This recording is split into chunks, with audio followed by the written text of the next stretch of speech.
هنر یک جری بازن کو مروف دکاره به حسانی نامه خو پیراگهینه بی کو آستنگ ببه. لگوری کسان هنر جبو جواگیه و لگوری هین کسین دنجی هنر جبو هنره. چاوا بکه دویتنه پرنسیبین هنری لبر جوان بگره. هنر لگوری فکره هر کسی تشیرو وگرن و هر مروفک بنرینا خواه دکاره جو خوره خیال چه بکه و لسروی کار بکه. فرهاد مصطفی جی یک جوان وینا سازن کevin لباجاره کوبانیه. فرهاد مصطفی بریا چکرنا تابلویان حسکرنا خواج فولکلورا کردی خوزایا ولاتی خو و هنرمندین پیشنگرا رادگینه. فرهاد مصطفی گلین جیانا خویا هنری جروجاوا تیویره و دبیجه.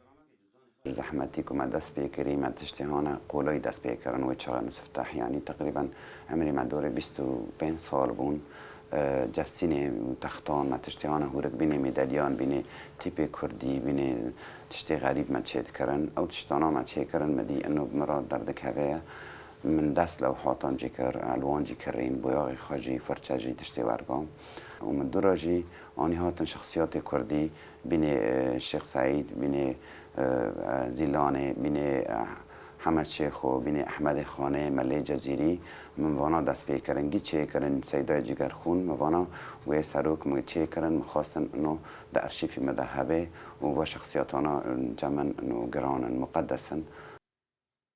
فرهاد مصطفی دبیجه دماوی تابلو چه دکرن نکاری بو ناو دیروگل سروان بنویسه جبر کوی دمه اولهی جوان را تنبو.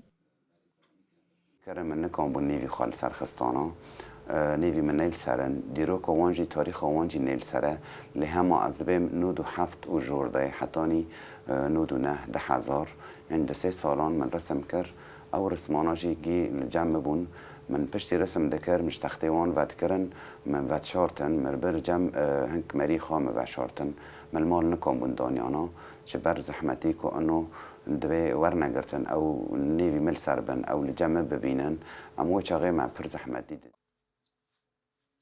ویناساس فرهاد مصطفی د 25 سالیا خوده به خیزکین بچوک دست به چکرنا تابلویان کر و نهاجی گهشتی آستاب سپوریه و دگلک پیشانگهانده بشدار بویه. فرهاد مصطفی لال یکی دوده یا خویا بچوک ده تابلویان خیزدکه و لکیلکا خیزکرنی جی لپیمانگه شهید زوزان ماموسته بشاوی نسازیه.